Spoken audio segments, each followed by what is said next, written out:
저는 35살 여자입니다. 저는 여러 가지 고민이 있는데요. 우선 모아둔 돈도 없고 결혼도 못했고 몇 년 전에 생긴 소장내 세균 과증식이라고 뭐라도 조금 먹으면 아랫배가 풍선처럼 부풀어 오르는 병에 걸렸는데 그것도 병원을 옮겨 다니는데 잘 안 나아서 가리고 다니는데도 살면서 자존감이 떨어지고 돈도 많이 듭니다. 그리고 몇 년 전에 미용 쪽으로 전환한 직업도 밥벌이를 할 수 있을지 너무 불안하고 미래가 걱정되고 막막합니다. 그리고 엄마한테 어릴 적 동생과 차별받고 비교와 무시받은 억울함도 종종 생각나서 그것도 저를 괴롭게 합니다. 지금 제 삶은 건강도 마음도 돈도 미래도 다 불안합니다. 질문이 너무 막막해서 이런 질문 해도 되나 싶긴 한데 어떤 마음으로 살아가야 할까요? 네. 옛날에 이런 말이 있어요. 날은 어둡고, 길은 멀고, 다리는 아프고, 짐은 무겁고, 비는 오고, 이것이 이제 인생의 고달픔을 표현하거든요. 근데 자기가 지금 꼭 그런 것 같아요. 이제 무거운 짐을 지고, 먼 길을 가는데 아직 도착점은 남았고, 날은 어두워지고, 비는 오고, 날씨는 춥고, 배는 고프고, 이제 그렇게 생각하면 끝이 없어요. 그러나, 그날 저녁에 못 도착하면 그 다음날 도착할 거고, 그런 것처럼 우리 인생은 그냥 살아가는 하나의 과정이다. 이렇게 볼 수 있어요. 그러면 이제 자기는 나이가 35이죠. 저는 70세시거든요. 그럼 저도 나이는 70세시고 직업도 변변찮이 없고 결혼도 못했고 자식도 없고 또 심장도 안 좋고 뭐 어디도 안 좋고 저도 이렇게 다 얘기하려면 자기만큼 불쌍하게 얘기할 수가 있어요. 그런데 그러면 안 좋은 거 얘기한다고 뭐 어떡하겠어요. 그래서 남으로부터 불쌍하게 여김을 받는다고 해서 뭐 변한 게 있겠어요? 뭐 남으로부터 뭐 재정적으로 조금 도움을 받거나 인사 듣는 밖에 없지 아무런 변화가 없다 이런 얘기요. 근데 자기가 나이가 35이다 이것만 갖고도 어때요? 우선 괜찮잖아요. 저는 70세시니까 나이만 갖고도 벌써 자기는 나보다 부자예요. 결혼 요즘 대부분 안 하는 사람 많다는 거 알죠? 결혼도 안 하면 어때요, 뭐. 저는 70세 시대에 들어가 안 하고도 이렇게 잘 사는데 꼭 결혼을 해야 될 필요도 없고 이제 몸이 아픈 게 조금 문제예요. 모아놓은 돈, 그럼 뭐 35살에 벌써 모아놓은 돈이 얼마 있다는 게 몇 명 되겠어요. 모아놓은 돈 특별히 없고 또 우리 대한민국에는 뭐 65살까지만 그럭저럭 그냥 라면 먹고라도 살면 그 다음에 이제 노인연금부터 기초생활 이렇게 보호기금이 나오거든요. 그래서 그것도 크게 걱정 안 하셔도 되고 제일 이제 자기가 걱정된다면 그런 건 사실 자기 기우라 그래요. 미리 걱정하는. 근데 그건 일종의 정신질환이 됩니다. 이렇게 매사가 자꾸 걱정이 앞서는 것, 그건 정신질환 중에 하나입니다. 그거는 신경정신과에 가서 얘기를 해보면 뭐 안정제 같은 거 주면 먹으면 금방 안정이 된다.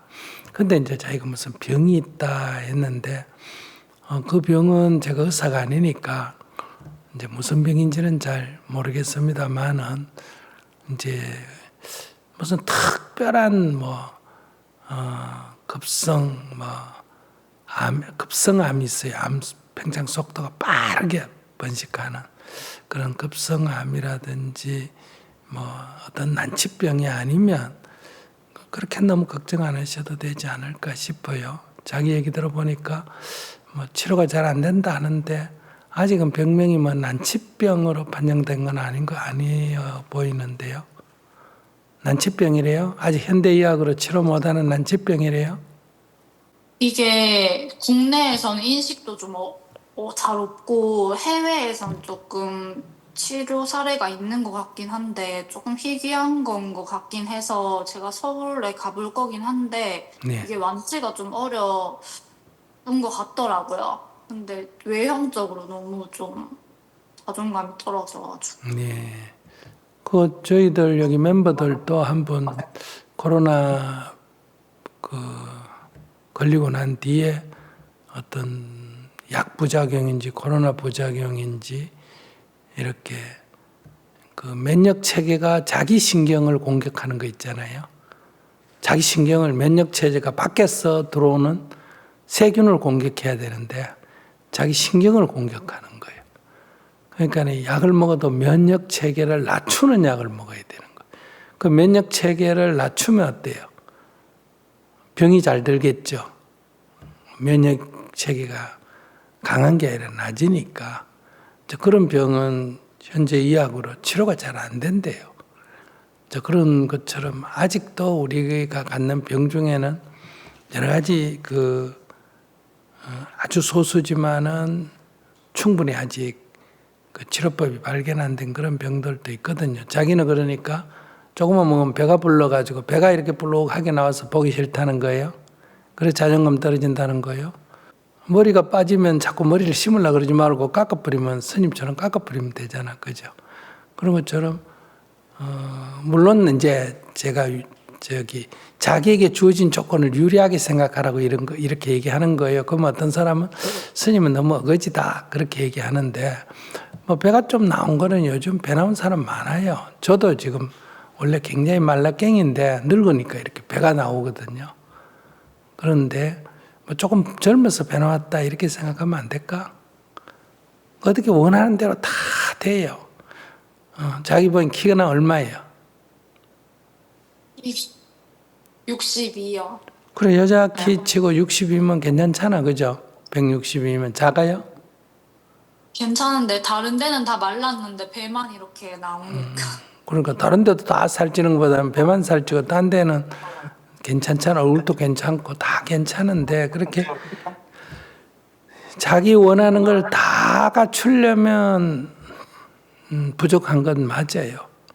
병도 없었으면 좋은데 병이 있고 이래 생각하면 그런데 자기 있는 걸로 생각해봐요. 키도 이 정도면 됐고 인물도 이 정도면 됐고 뭐 요즘 병이 나서 그건 좀 병원 몇 군데 가면서 한 번 더 조사해 보면 되고 그다음에 아까 자기가 뭐 돈을 못 많았다는 그거는 걱정할 일이 아닌 것 같아요.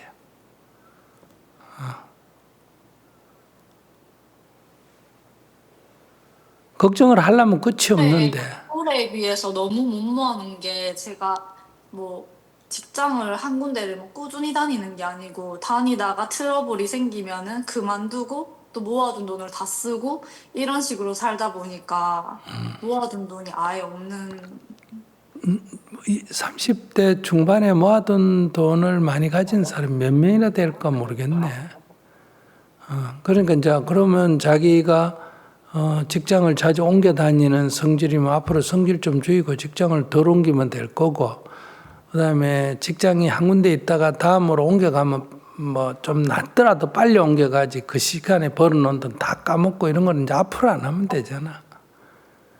그 문제라고 하면서 왜 자꾸 직장으로 옮겨가고 자꾸 중간에 놓을 때 다 까먹고 그래요? 그게 마음대로 잘 안 돼. 그 마음대로 안 되면 그건 정신질환에 들어가요. 두 가지, 내 정신에 문제가 있다든지 안 그러면 뭐 인생은 젊을 때 이래 살고 뭐 40 넘어가지고 정신 차리자 이렇게 살아도 괜찮아요. 그걸 인생관으로 받아들이든지 이게 아니라면 그럼 고치든지 둘 중에 하나 해야지. 그럼 이것도 아니고 저것도 아니면 어때요? 고쳐지지도 않고 수용도 안 하면 문제잖아요. 그러니까 직장을 자주 옮겨 다닐 때는 이 직장관을 바꿔야 되는 거예요. 나는 한 직장에 그렇게 매여 살기 싫다. 그저 한 달에 한 번, 1년에 한 번씩 옮겨가서 이 회사도 한번 다녀보고 저 회사도 한번 다녀보고 이 사람도 한번 만나보고 저 사람도 한번 만나본다. 이렇게 생각을 바꿔버리면 그게 아무 문제가 안 되잖아. 그죠? 그 다음에 한 회사에 계속 다니고 싶다 하면 딴 데 가고 싶더라도 안 가야 된단 말이에요. 남자친구 만나는 것도 마찬가지예요. 남자친구가 자꾸 만나다가 자꾸 떠나는 그런 남자친구가 있을 때 생각을 바꿔버리면 돼요. 요즘 같은 좋은 시절에 한 남자만 계속 쌓일 거 뭐 있노? 내가 떠나는 건데 지가 떠나주면 또 만나고 또 만나면 되지 않냐? 이렇게 생각을 바꿔버리든지 안 그러면 조금 연구를 해서 왜 떠나느냐를 살펴서 조절을 하든지 그렇게 해야 해결책이 나온다는 거예요. 저는 이제 지금 어릴 때 산에도 잘 올라가고 등산을 좋아하고 그랬는데 무릎이 아파서 이제 산에 못 올라가거든요. 그러면 무릎이 아파서 산에 못 올라간다 이렇게 생각 안 하고 이제 그동안에 많이 산에 다녔으니까 이제 가능하면 어때요?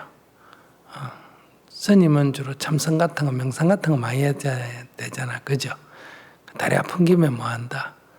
명상한다. 이렇게 생각을 바꾸면 돼요. 자기 처지에 맞게끔 생각을 바꿔버리면 돼. 그래서 자기도 자기 처지에 맞게끔 생각을 바꾸든지 아니면 자기 행동을 바꾸든지 둘 중에 하나를 해야 돼요. 내가 집을 지을 때 물을 얻기 쉬운 데를 중심으로 해서 지으면 어디 집을 지어야 될까요? 내과에 지어야 되겠죠. 얻기 쉬운 대신에 뭘 해야 된다? 홍수 폐 입을 가능성이 높잖아. 그죠? 그럼 홍수 폐를 안 입으려면 어떻게 해야 돼요? 언덕 위에다 지어야 되겠죠. 언덕 위에 지으면 평소에 뭐예요? 물을 길러 나누기가 어렵겠죠. 근데 우리는 안전하기도 하고 물 길르기도 쉽고 자꾸 이렇게 생각하거든요. 그러니까 안전한 데를 찾으면 물 길러 나를 수고를 감내하고 그다음에 내과에 지어서 물 깊기가 쉽게 하려면 가끔 홍수 위험을 감수하든지 이렇게 해야 되는 거예요. 그러니까 한 회사에 꾸준히 다니고 싶으면 자기가 떠나고 싶을 때 그냥 눌러 앉든지 마음대로 따라가지 말고 안 그러면 한 회사에 다닐 거 뭐 있나 그냥 회사를 자주 바꿔서 세상 구경하지 이렇게 좀 프리랜서처럼 회사를 다니겠다 이렇게 자기 생각을 바꿔야 돼. 그래야 이 정신이 맑아져요. 그래서 그 병은 희귀병이라니까 지방에 계시는 것 같은데 서울에 올라가서 몇 군데 병은 딱 한 군데 병원에만 가면 안 돼요. 한 두세 군데 이렇게 점검을 해서 한번 치료해 보세요. 제가 볼 때는 완전 지금 현재로서는 치료가 어려운 병이다 그렇게 보이진 않으니까 한번 해보고 돈 없는 거나 걱정하지 마세요. 아직 젊으니까 나이만 해도 큰 재산입니다. 네. 네, 감사합니다. 네. 조언 잘 새겨 듣고 살아보겠습니다. 네. 하루를 살더라도 웃으면서 사는 게 좋잖아요. 아프든지 어떡하든지. 근데 병원 진단을 받아가지고 당신 1년밖에 못 살아요. 그러면 불행한 인생이냐? 아니에요. 1년밖에 못 산다 해가지고 그 생각에 사로잡혀 있으면 1년 내내 괴로워하다 죽어요. 근데 1년밖에 못 사니까 어때요? 다른 사람은 몇 년 더 사니까 뭐 괴로웠다가 즐거웠다 해도 되지만 나는 1년밖에 못 사니까 괴로울 여기가 없잖아. 그죠? 그래서 더 즐겁게 살 수도 있어요. 오래 사는 게 중요한 건 아니거든요, 사실은. 자, 암 진단 같은 거 받아 1년밖에 못 산다 하면 그 1년밖에 못 산다 그 생각하면서 1년 내내 괴롭게 살다 죽는 게 그게 문제예요. 오히려 더 자기가 마음을 좀 바꿔서 조금 가볍게 긍정적으로 그렇게 살아보면 좋겠어요. 아직 젊으니까. 제가 생각할 때는 만 가지 다 빼고 젊다는 거 한 가지만 갖고도 충분히 저는 큰 재산이다 이렇게 생각해요. 지금 조금 약간 편안해졌고요. 들은 말씀 새기면서 다시 한번 잘 해보겠습니다. 근데 얼굴이 지금 안 밝아졌어. 아직도 얼굴이 좀 이렇게 밝아져야 되는데 뭐 해야 밝아질까? 뭐 돈을 몇 억을 줘야 밝아질까? 마음가짐을 좀 고쳐 먹으면 될 것 같습니다. 그래, 맞아. 마음가짐을 좀 고쳐 먹으면 돼요. 약간 웃는 얼굴을 해야 돼. 이렇게 생긴 게 잘생긴 게 중요한 게 아니라 마음을 가볍게 가져야 얼굴이 밝아져. 심각하게 늘 이렇게 걱정이 많으면 얼굴이 어둡다 그래요. 그러니까 조금 더 얼굴을 밝게, 마음을 가볍게 좀 가지면 좋겠다 싶습니다.